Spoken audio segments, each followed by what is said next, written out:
Well, hey there. Welcome to the Blackbar podcast live on Facebook, YouTube, and, if we're somewhere else that's not one of those and you're somehow watching us, then welcome. You discovered the secret entrance there. There's not a planned secret entrance. Right down here, this is my name, Zach Snyder, Wow. and then over here are the other guys. I'm Caleb. Yep. Did I spell everybody's name properly? Nick Mayo. Did I get it right? Yeah, I believe so. Yes. You had 30 minutes to check if I missed it, so it's not my fault anymore. All right, so if you're joining us, we're going to go ahead and get started on the conversation. If you have any questions, go ahead and place them in the comments, whether you're joining us in Discord or YouTube or Facebook. Go ahead and throw those comments in there. We'll keep our eyes open, and probably on the back half of the conversation today, we will be answering those questions to the best of our ability. Mm-hmm. But for now, in case you haven't seen our kind of outpouring of content on social media, today and this week was all about social media. We've talked a lot in the past couple of weeks with the COVID transition into heavy live streaming, into heavy church, really church marketing, church connections, and online church. Now we want to start continuing to talk about the other facets that come alongside of online church. Yeah, this new age that we're in, obviously with the quarantines and whatnot, it's a lot, and a lot of churches are making this transition into digital spaces. But and to be fair, some of them kicking and screaming, right? Not everybody was excited about this transition. However, I think these tools are immensely powerful, not just for advertising, not just for getting the word out about your church, but for evangelism, for spreading the gospel. These digital communication tools are immensely powerful, and I think honestly, I do believe this is going to be a bit of a renaissance moment, a bit of a turning point in history, where we see churches learn these tools. Now, the past couple weeks, or even a month now, we've been very focused on live streaming, and to be fair, that's a need right now. Churches need to live stream. Well, a lot of churches do. It's simply a matter of survival for a lot of churches. But the problem, I think, with so hyper focusing on that is number one. As I said in one of the 3 videos that we made today or this week, there's 180 odd other hours of the week in which ministry can happen. But I also think it's really easy to get way too caught up in your live stream when it comes to seeing what other churches are doing and comparing yourself. And it's super easy to do. And I would say, if you're not careful, it's a natural thing to happen. I think it's very natural for tech people to get that gear envy. And I now, as we see, a lot of one-man band pastors are doing it. The fact that you can see the church down the street and exactly what they're doing and compare it right on one. So we didn't want to feed into that so much as like all we're talking about is live stream. We have a lot of other tools available to us that can be super helpful to reach churches right now. And so that's what we wanted to talk about this week. Maybe 3 videos in 1 week might have been a little bit much for my own mental health. I don't know if we're going to do that again in the future. It's probably... Well, Caleb, do you want to tell a story of how that ended up happening? Yeah, I had the idea. So I wanted to talk about analytics. I wanted to talk about how to engage people on social media. And I wanted to talk about targeted Facebook ads. So I was thinking, like, we're just going to do 1 video. It's going to be a little bit longer than normal. And we're just going to cruise through it. And I called both of these people, both Nick and Zach, and realized talking through, like, these can't fit into 1 video. There's too long. So I thought in my head, I'll just break it into 3 videos that'll just be short. But apparently I don't know how to make a short video. So we ended up having to produce 3 full videos this week. So long story short, without spoiling anything in the next little bit, maybe some other people will be doing videos in a little while, so I can take a little bit of a break. So let it be known that Caleb does not take the easy way out. He could have separated into 3 nice weeks, but instead he crammed it all into 3 beautiful days. But it turned out, I think. Yes, I think you guys have to know this right now. It was good content. Obviously, it's relevant content as churches are figuring out this stuff. So. Yeah, I'm happy to do it, and I'm happy we're talking about social media because it is super powerful. And there's a lot of churches who have no idea how to use it. They know they should use it. They know it's the communication tool for the world, but they don't know what that means for them as a church. I think an interesting thing about where we are, just kind of in today's realm in general, is that whenever we first started to use tech and media and production for church, what it was specialization mindset. So one person would know how to do one thing and there wasn't a crossover. And especially when it comes to, we've talked about it plenty of times in the episodes and on the podcasts, people would think that marketing is a very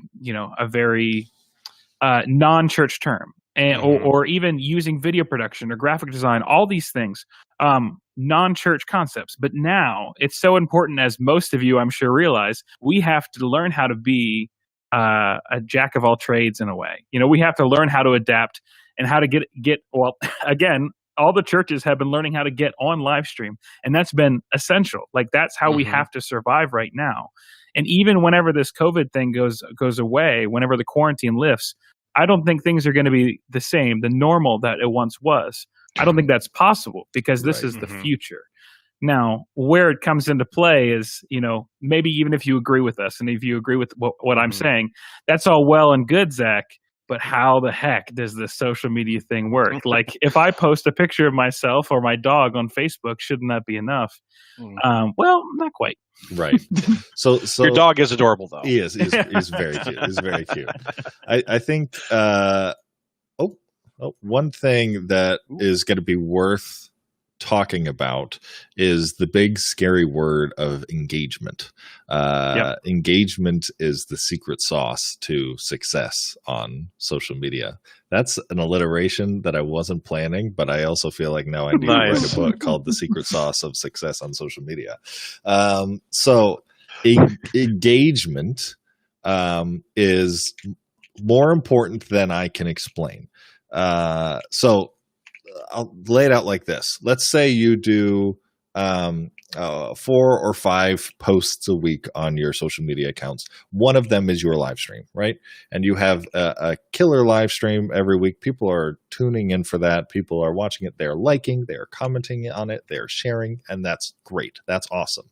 Facebook is seeing that and saying, oh, they're making that really good content, that really good thing every week. That's awesome. And then Facebook's going to look at the rest of your posts every week. And let's say they're not as awesome. They say, yeah, I mean, you're posting it, but they're not getting likes. They're not getting comments. They're not getting shares. Well, Facebook is saying that, okay, out of the 5 posts a week that they do, 80% of them kind of suck. They're not working. They're not getting any engagement. Obviously, we showed this post to 75% of their audience, and like 3% actually interacted with. Obviously, on average, their content isn't doing very well. We're just going to stop showing it. And the problem is Facebook doesn't just do that calculation on a per post basis. They take an historical approach at it. So the worse that your posts during the week do, the less people your live stream will be shown to when it goes to stream. Right. It's all connected. And I know as someone who leads a team that has to manage that, that's terrifying because I know every post that we have to do, there are a lot of posts that we have to do to advertise upcoming services that might be more niche or whatever, have a smaller target inside of our audience that I know aren't going to do as well. And they're going to hurt the performance and the potential reach of the future things that we're doing. It's vital. It's terrifying. I had a conversation with Dan DeRoziers on it on the UVF stream that we've been doing every week this past week, and it's engagement is so important. It's so that's why, and I didn't go into a huge amount of detail in the video, but for the very first video that we did this week on tracking your stats. How to tell which one of these is attendance, how to, all that kind of stuff. And I won't rehash that whole video, but the reason I hit so hard on engagement is not only because it is the currency of, or it is the sign of commitment when it comes to people actually watching, but it is what Facebook is looking for to tell if a stream is actually worth showing to other people or not. I think that's a hard thing to deal with because we're in general so number centric. How many people have walked in our doors? How many people are participating in our weekend services? And now that we're online, it's so exciting almost. It's euphoric. I believe there's studies on it that when you see those comments and when you see those notifications, like it's really cool to open up your stream and see such and such a number. But it's really important in the season not to just get caught up in the numbers. Like Caleb's saying, it's all about those engagements. I know it's a lot of questions that we've gotten and a lot of questions that I've seen in groups about this is how are we supposed to track our attendance, or how do we track our interaction? And those numbers, as Caleb said in the video, they're kind of problematic and they're kind of hard to understand. So you have to be really careful there that you don't inflate numbers and that you understand that the engagement, the connection, the one-on-one, just conversations, those are the most important things that you could be having in this season. Right. There's actually a question that we have on here on YouTube that is an interesting parallel, but I think ties in really interestingly from Caller, which I believe is Alan K from our Discord. He's one of our certified pros there. He asks, is it better to stream to YouTube or to Facebook or to both? We have a good amount of people on both platforms, right? Now, this is an excellent question, and it's also a scary question. But so theoretically, and I'm gonna put this right up front that I don't have a perfect answer for you, but I'm gonna give you the information you need to make that decision. If looking at it as simply as we can, there's a more potential reach if you use both platforms. Literally, I can say right now, this is the second time that we've streamed on Facebook. We're getting about the same amount of viewers we did on Facebook as last time, and we're getting a little bit more on YouTube. We didn't stream to YouTube last night. Our audience has literally, on average, doubled the second time doing Blackbar podcast live right now. Right? Yep. Right. Now, that's awesome. There's a potential problem here, though, and it goes in what we were just talking about with engagement. So if we stream to Facebook and we stream to YouTube, technically speaking, we are cutting our audience in half, right? So Facebook is going to get, by extension, maybe a little more, a little less than half of the engagement it possibly could get if we had just pushed everybody to Facebook. And that means that Facebook, as the entity, is going to look at that post, and instead of it being twice as engaged with, it'll only be half as engaged with. And therefore, it's only going to bump up our reach numbers half as much as it possibly could have in the future. So I don't have a great now. If you're just trying to blanket, bomb as many people at once for a single stream, and you're not too worried about it, both of them probably not a bad idea. If you're trying to grow a sustained audience of people that are regularly tuning in, which we're not planning on doing the podcast live consistently, at least not yet. I don't know. We're still thinking about it. Sure. Then Facebook and YouTube at the same time, probably not a bad idea. I know for our church service, we do Facebook and YouTube and church online platform, although we have a relatively large church, so we can get decent numbers on all of them, and we don't have to worry too much about engagement dropping down or anything like that. If you're a smaller church, though, splitting up your engagement between things not only is going to hurt those engagement numbers, but you're also taking your audience, your congregation, your sanctuary, and you're cutting it in 2 or 3 places, and you're shoving it in different places. There might be connections and conversations and chat that just don't get to happen because those people didn't see each other. They were in different rooms, Yep. Right. Yeah. And there's something that I want to make sure we hit as well. We've talked plenty of times about who is your target market. That's an important thing to keep in mind. During this season, the hard part is most of the statistics, and we have one question about when's the best. What was it, Nick? From Leo Gonzalez. What are the best hours Leo. To Instagram? Hey there, Leo.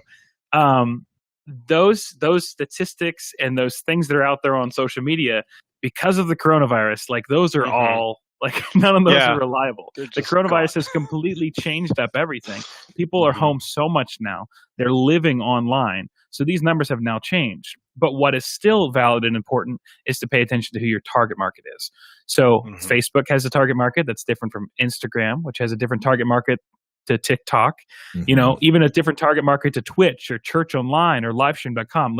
There's a ton of ways and places that you could be streaming. So it's important to ask who's your target market, and then what is the best place that you can send them. Especially if you're a smaller church, I personally wouldn't recommend that you would do 50 different live streams at the same time, because you're going to lose and lack the moderation that people need to stay engaged. Even if you get views, let's just say a situation where you have a TikTok live and Instagram live and Facebook live and YouTube live and church online platforms, 5 platforms. Even if you get a ton of people to all those, if you don't have people that are moderating and connecting with those people in the comments, asking the questions, doing the follow-ups, then you're going to essentially lose all the traffic that you had. because that connection is so much more important than the quantity. This is a quality season. People are looking for quality, and you have to be able to give that to them. Mm-hmm. So if you're a small church, I would say focus on what you have and try to make the best out of what you have. Like, make it good, because it's from the connection and the authenticity that the quality and the relationships are going to happen. Right. Yeah, that's such a great point, Zach. And I think we got another question from Blaze Nelson that I think kind of piggybacks on that whole idea.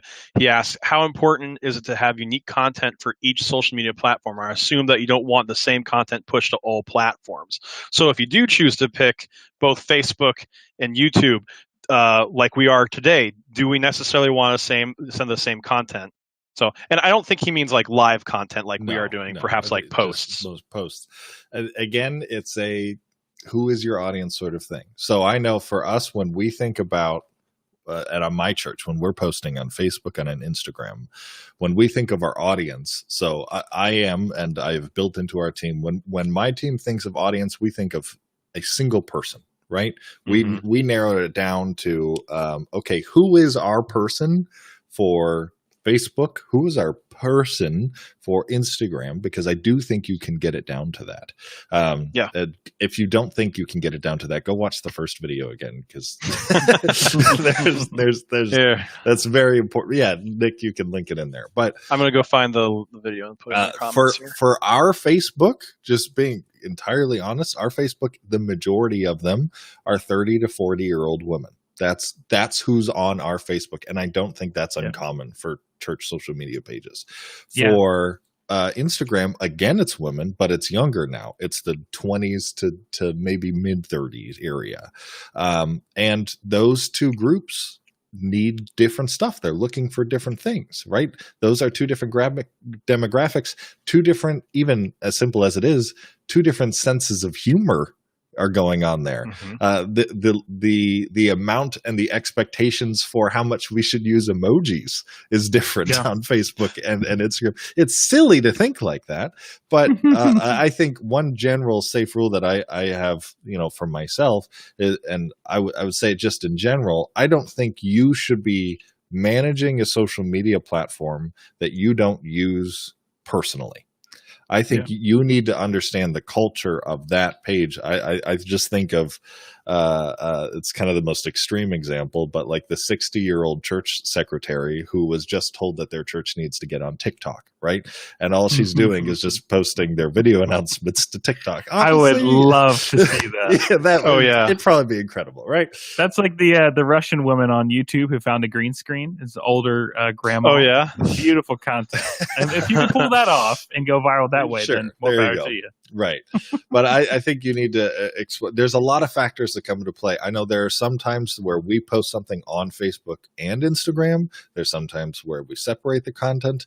I think another thing worth noting is that nobody in your congregation is thinking about this more than you are. Yeah. So it's not something I think you have to worry about too much, as long as every time you post, the question is, who is my audience? Are they going to enjoy this? Right? Who is my audience? And I think while we're there, I want to go ahead and bring up a question from Melissa. She's asking about a list of questions that we can use to increase engagement on our live stream, on our online chat, and then we could also apply this throughout the week. So Melissa, probably like Caleb was saying, the first question is, who is your audience? That is going to be a big starting point for framing the rest of your questions. If the live stream that you're a part of, if you're targeting, let's say, like my church, one of our target markets, our dot, so to speak, is 25 to 35-year-olds, men that are in families. We're trying to move more toward the dot. So what's important is to recognize what is the content that they're interacting with the most. And it's a little more difficult to see that in the stream, but if you start to get into that mindset, that's going to help you frame what you need to. So this is largely from online streams and such, but some ways that you can start to understand what people are engaging with the most. You can look at likes, you can look at comments, you can look at shares and subscribes. Especially when you get into the online stream, you can look at decisions. So salvation decisions, baptism decisions, first-time guests, or people that are willing to do some kind of online follow-up course in Zoom. Even text response. So like for our church, we've leaned pretty heavily into the text response. So we have like, if you just accepted Christ into your life, text Jesus to 41411. We'd love to hear with you. We'd love to connect with you. Even people that are deciding to donate or give to your church. Those are all kind of guiding and directional things that can help you get to that point.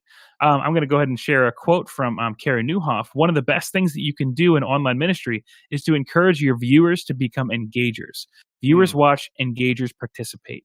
So keeping that in mind, the people that are going to be most interactive in your stream, if they are reaching out, it's so important to have someone engaging with those people that are engaging so that you can take them from viewer to engager to member. And I think once you can get them to that third step, that's when you're going to continue to start to develop those relationships and see that growth that we're looking for in this online season.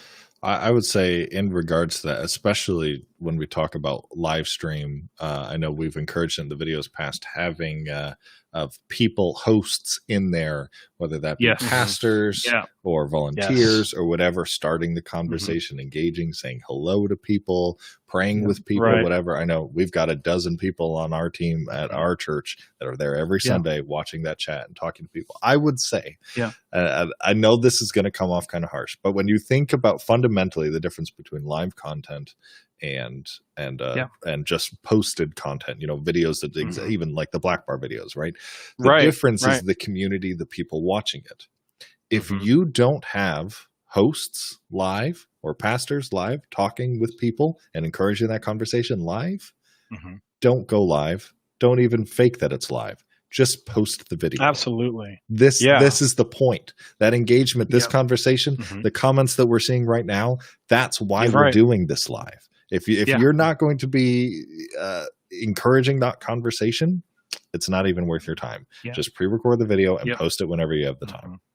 And we know it feels live because whenever we're in the church building, Caleb, Nick, and I aren't sitting next to each other in the church talking, like actively having conversations about, what's going on. We're not like, oh yeah, but online changes that because we want to have those conversations, especially conversations that are about the message. Amens, emojis, those are good step ones, but especially whenever you have people start to engage with your online host, whether that's a campus pastor or just an online pastor, or even just you pre-record the content, you're sending it up for like a YouTube premiere or something like that. Even you being there, engaging, it's okay that conversation is happening during the message. This is how this looks. And it's even good, we've recommended it before. Check out what other people are doing in this field. Twitch, for example. Twitch is largely for video gamers, so if you're not, we understand. But conversation is happening consistently throughout the Twitch streams. Like conversations that, especially for large Twitch streamers, they don't even see most of the conversations that are happening. But the bottom line is that people are engaging with one another in real time. Even though it's digital, people are forming relationships and engaging in community. That's the sweet spot. Yeah, if I can point something out that's actually happening live, we had a good question I don't think we'll be able to get to here, but I see people in our comments right now helping this individual with that question, and it's super great. This is awesome. That whole thing, apart from this conversation right here, is happening online, and people are, being, in this case, being ministered to, which is wonderful. Right. Yeah. Yeah. If you have not seen a Twitch stream, just go to Twitch. After this, right? Go to one of the most popular things, watch the comments. You won't be able to read any of them. They are just whipping by like crazy. But that's how people are engaging and watching, experiencing content right now. And I would even go so far. So on the UVF podcast that we had with earlier this week, I got to be on again, and there's a guy on there that was on there this week. Ben Franco used to be a professor of all of ours. Ben Franco, of all of ours. I very clearly remember the day that one new expansion of World of Warcraft came out, and we were both playing at the time. And I took the day off to go play it. He couldn't because he was teaching. So I live streamed me playing World of Warcraft for an entire day while he was teaching so he could watch me play. Anyway, that was the total side content. I hope he doesn't get in trouble for that. But so he that's was, okay. There's right. more to that story that you're not telling. Yeah. He was telling me about his church service and what their church is doing. So their church is very much there's churches going in two different lanes when it comes to their live stream. They're either doing kind of more of a big production, trying to make it feel more like a Sunday morning traditional experience, or what I think we're calling like the couch setup, where you're taking it back to your house and making it more simple and all that kind of stuff.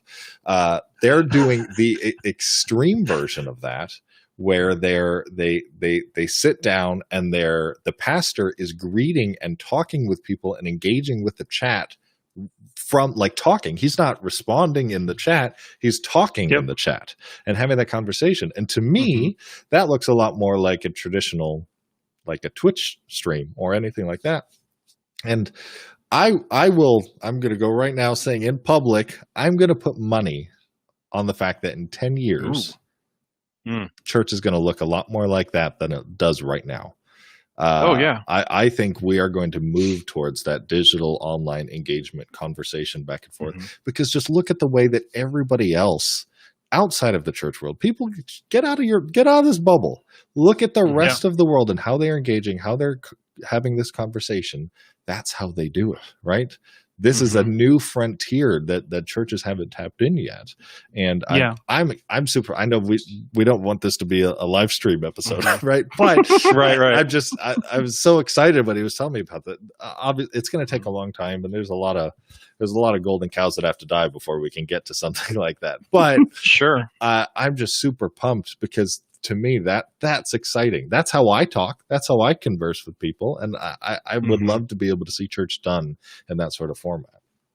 Sure. For me, go ahead, Nick. All right. Sorry. One thing that I've been hearing a lot of people talk about, including this was mentioned on the UVF podcast that you're on, Caleb. And I'm going to compare it this way. You know, what has happened is we have opened Pandora's box. We know that ministry can happen this way, and your congregation understands that now there is an electronic form to be able to attend church and do other things.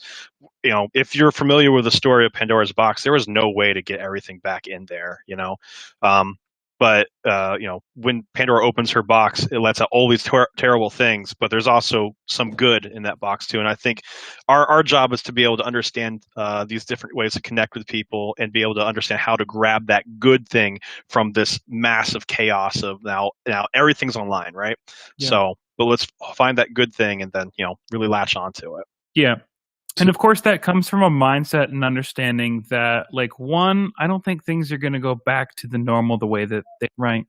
I think that's one good understanding. And the second understanding that's good, especially for this season, is we're not trying to bring the in-person experience to the digital realm, right? We have to understand how the medium works, and we have to adapt and connect with people in a different and a new way.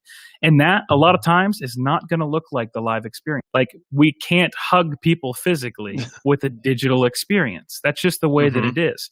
So we got to get our mindset there that just because it doesn't look or feel like the live experience doesn't mean that we can't be sharing the gospel.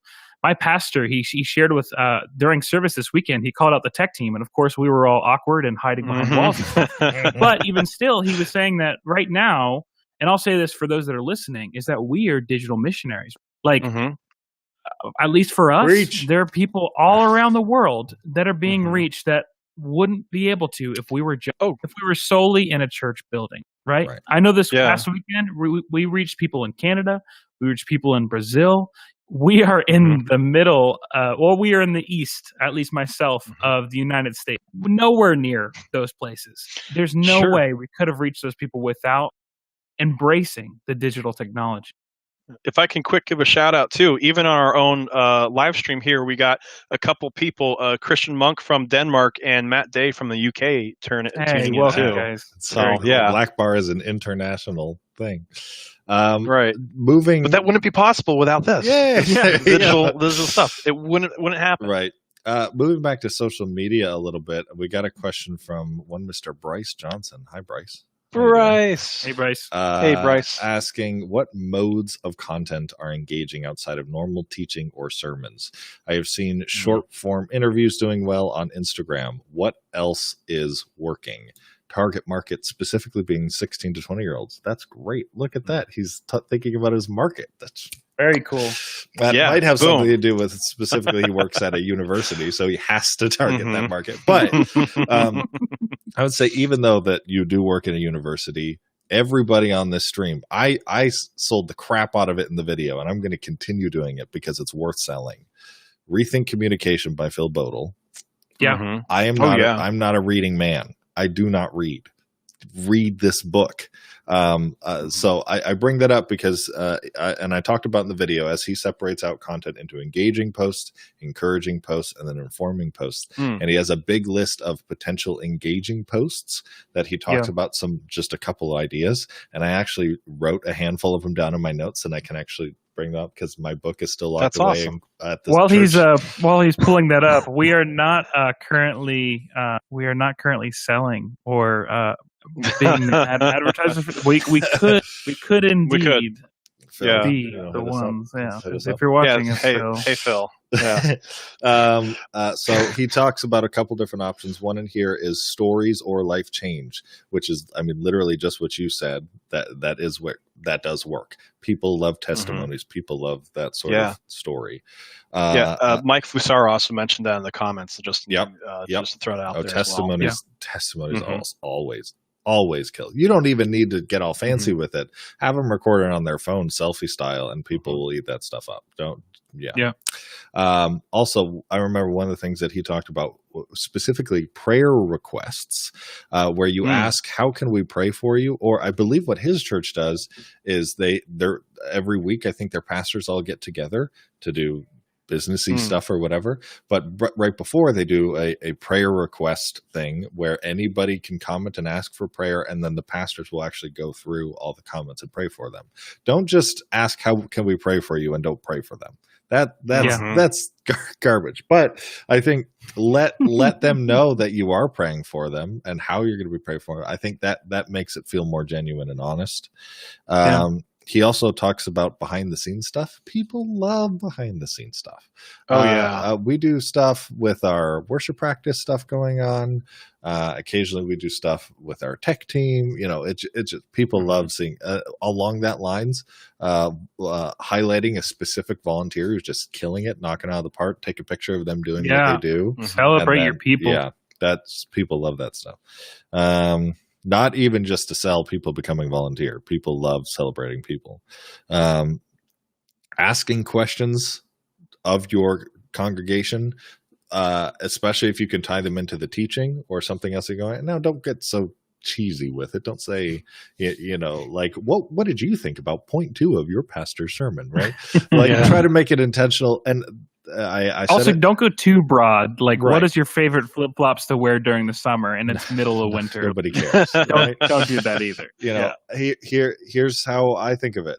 When I ask that question, or when we're asking a question, I think to myself, would I answer this? Would I respond to this? Do I have something interesting I would say about this? And if the answer is no, it's probably not that interesting of a question, right? Let me see what else he had. Photos from events or services. I think that's a fairly obvious one, but if you're not posting that, I would recommend it. Now, alternatives to that could be images from of people watching from their homes. Yeah, for sure. We can't get photos from events right now, right? Especially if we're either quarantined or restricted to 10 or 11. Get people to share their Zoom calls from the life groups or the pictures of their kid, like worshiping from home. I've seen someone take pictures of their animal where they're dancing the animal in front of the screen. Like those kind of things, they're personal, Yeah. He also recommends, and I know our church is totally stolen this idea, posting a set list of the service, whatever worship you did. Either before or after. I think it could be interesting both ways. Even creating a Spotify playlist or an Apple Music playlist, people can actively engage with the music. We don't have to keep it a surprise what music we're playing this weekend. Why not just let people connect with it? And then when you get into the live worship experience, that elevates as well. Right. Last one he talked about was current events and topics. And I also mentioned that in the video. You need to be careful with what events and topics. Yeah. But, as simple and dumb as it sounds, if there's already a conversation happening on the internet, you can join that conversation. You don't need to start a new conversation every time, right? As you know, it's silly, but I think of like the blue dress, white dress fiasco of like 4 years ago, whenever that was. I mean, that's what the internet was caught on fire with answering the question of what was very obviously a white and gold dress, right? Whoa. Hang on. I don't think Nick can say anything here. Hey, he's colorblind. no. Nick is I may be colorblind, you don't get it, but I can tell you, it actually it gave me advantage because I knew what I was already missing out on. Right. He knew he couldn't see red or green, but he knew what blue looked like. I can see blue. See blue. If that was happening right now, I would totally put up like a poll on our Instagram or whatever. Just do you see white and yellow or black and blue, right? Like easy, and even have a response of what we as Grand Rapids First can decide on.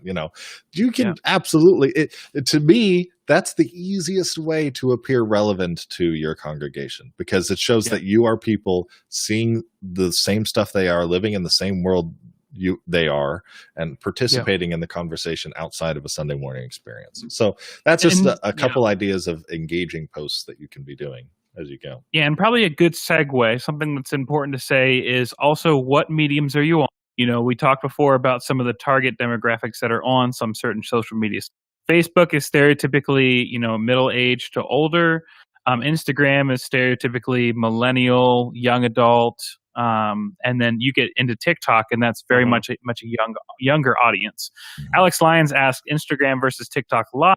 I think it's important just to, one, understand the medium that you're on. If you're going to go on TikTok and start to make some sermon videos that aren't at all relevant or formatted for the TikTok format, then you're not understanding. So it's valuable to recognize that. And it's also good to understand what are people's attention spans as well. I personally am not going to sit down and watch a 35-minute Facebook video.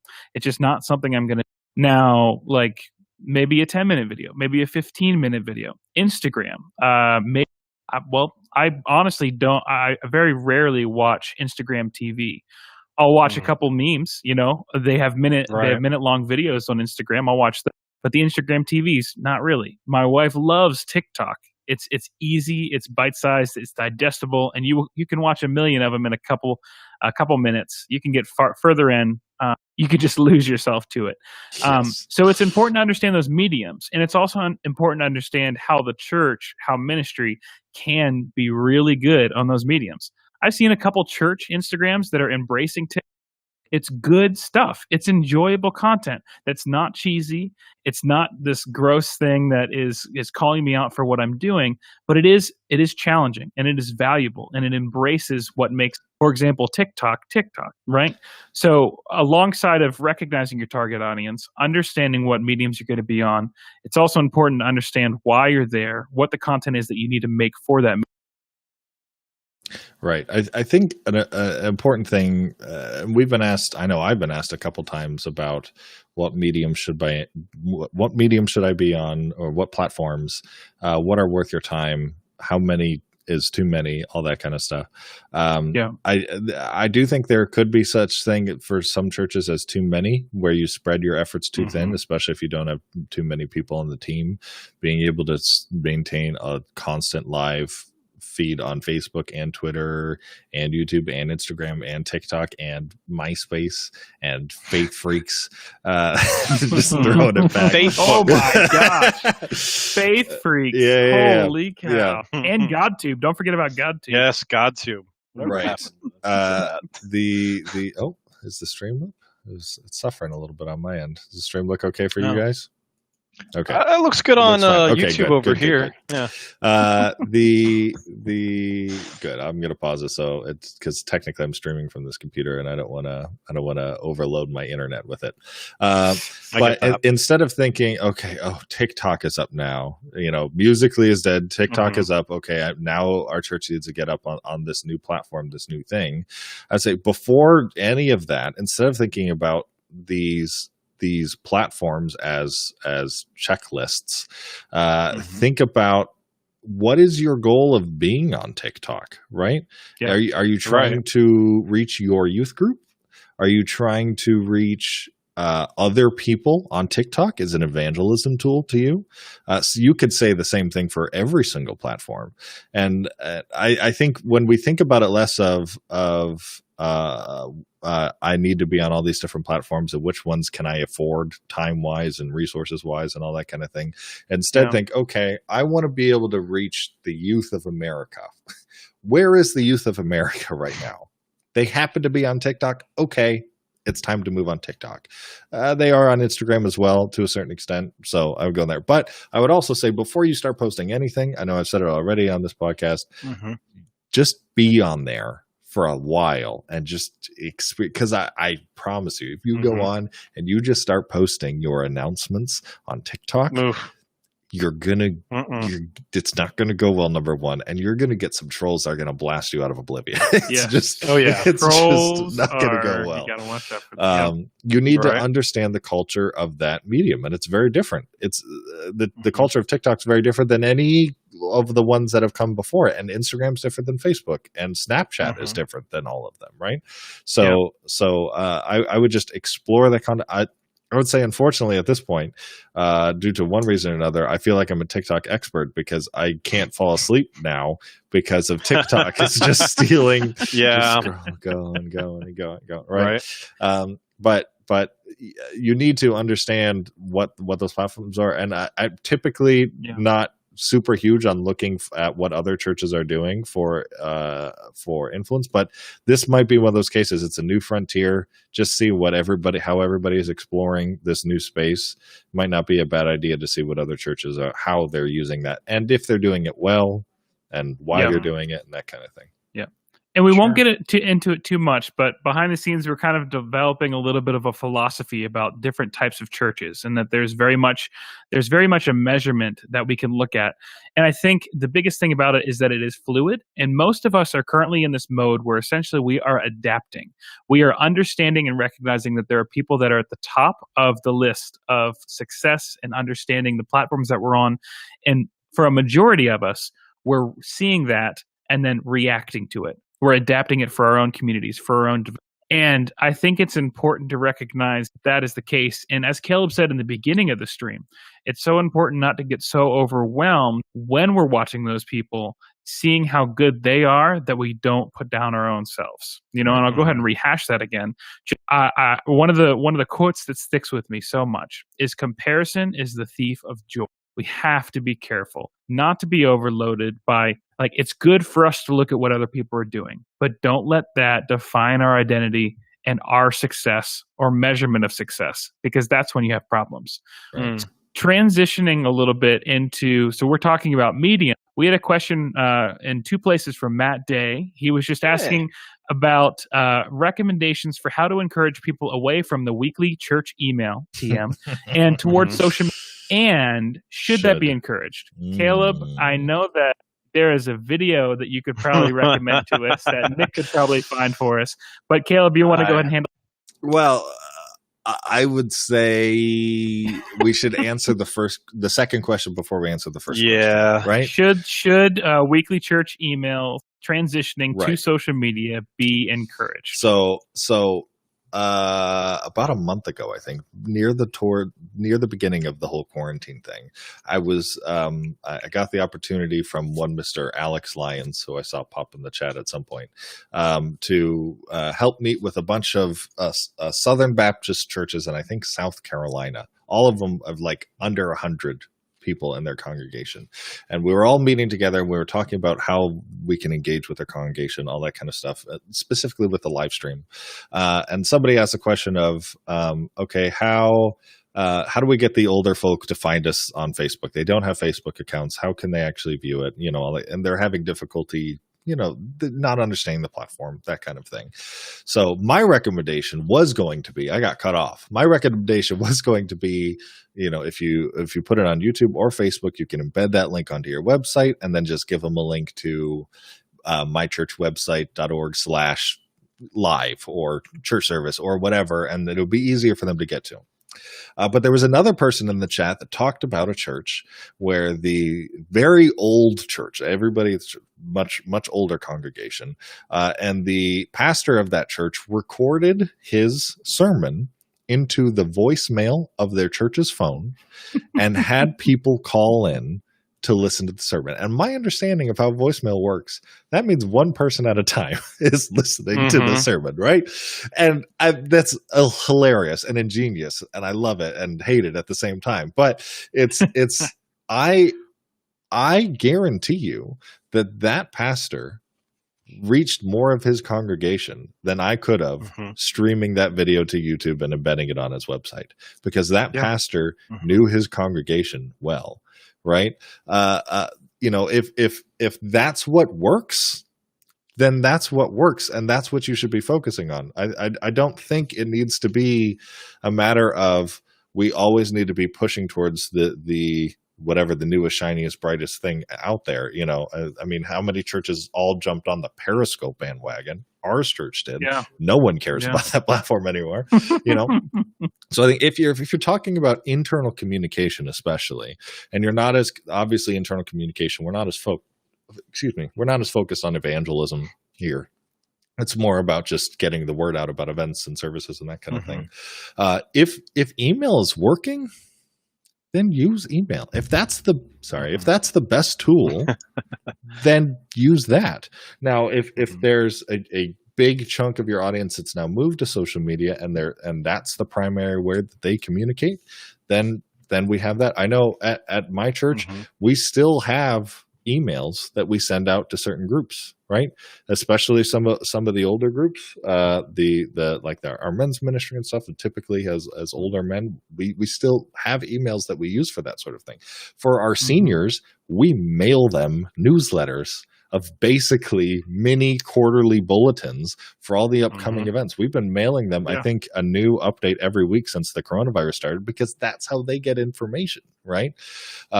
There's a link. I don't know if Nick has posted about it, but there's a video that we did called, I think it's Why We Killed Our Church Bulletin, where we go over not only basically a similar problem. For us, it wasn't email as much as it was our church bulletin.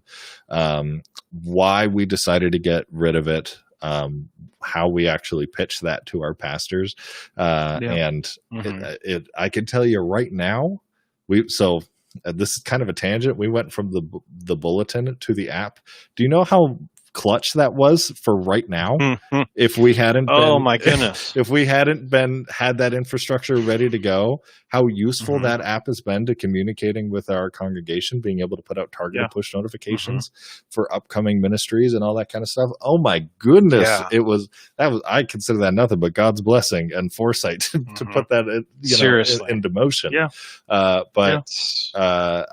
would go check out that video, because I think the question of why is I would do that first, and then if you're going to, that video talks through more about how you're actually going to do that transition. Yeah, between that and the podcast, we have a lot of good conversations surrounding that topic, and we do try our best to pitch both sides of the conversation, right?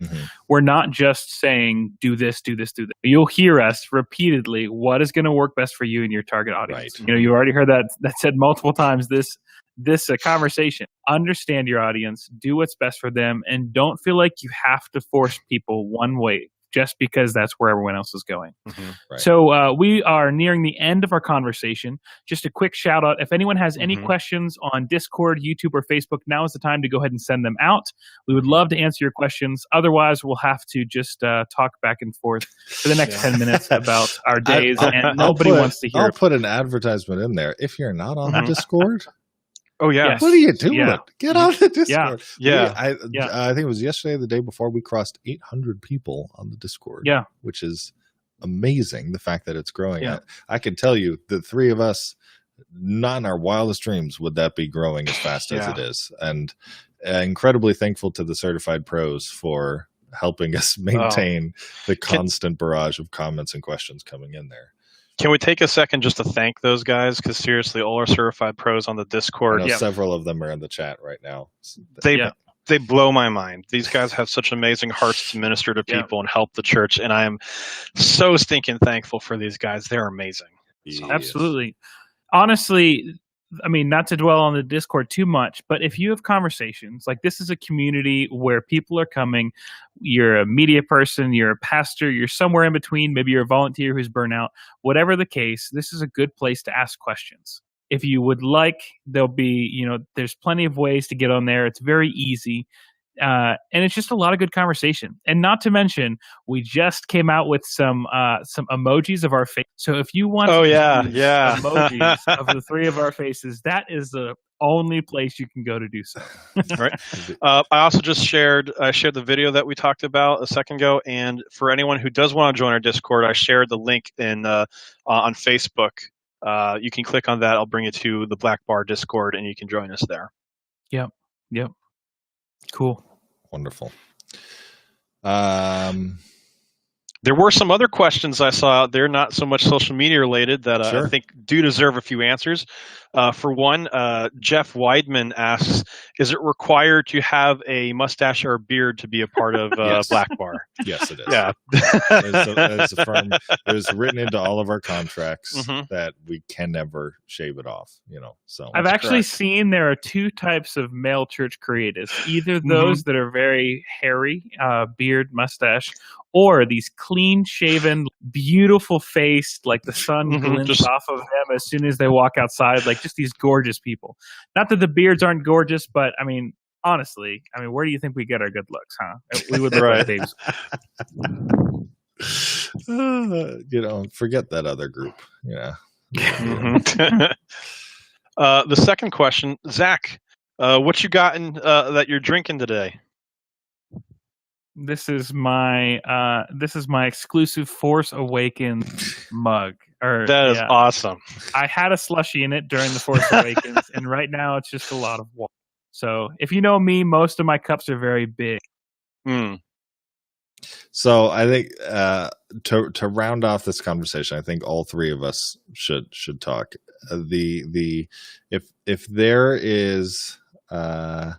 If there is one piece of advice you could give to churches in regards to how to run or manage their social media, what would you say?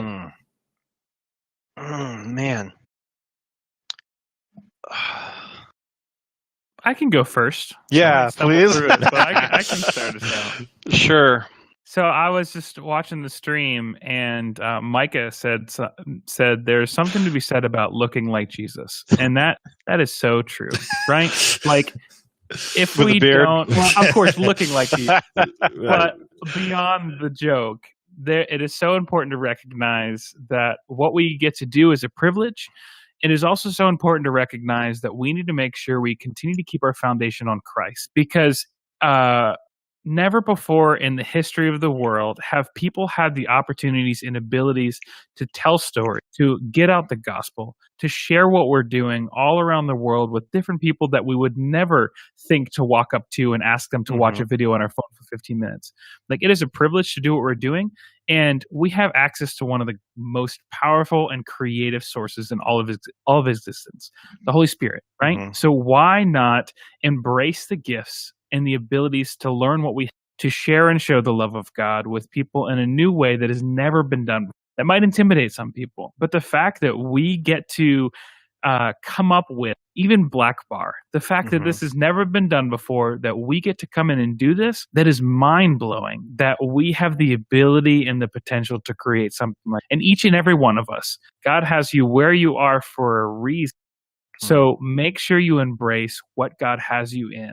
And don't let yourself get discouraged when you see an Elevation or a Life Church do something mind-blowing. Recognize that what you are doing is also as equally worship as what they are doing. So don't lose track.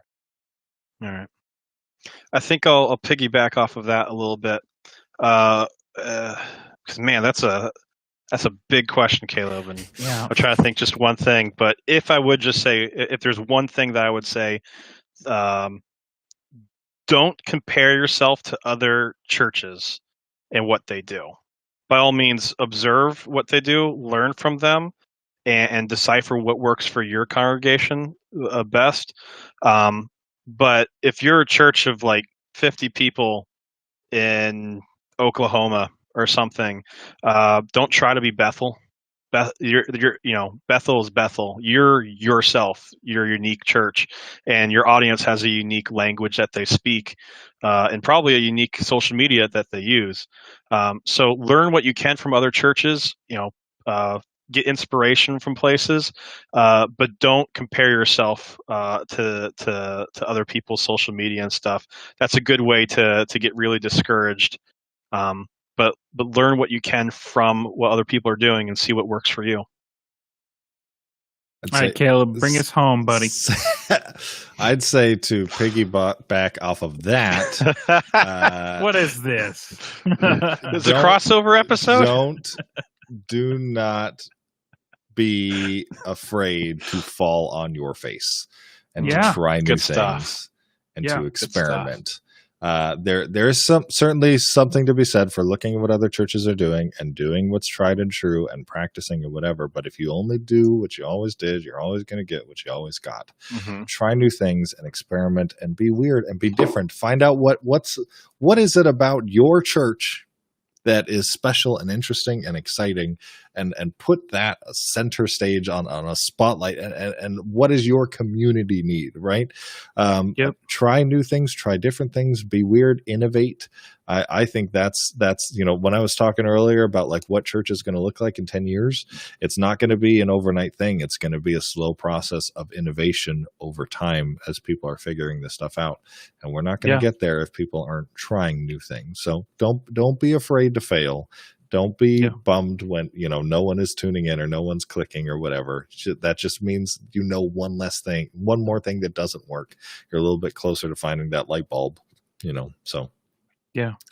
Or maybe the secret is that you have to grow facial hair in order to.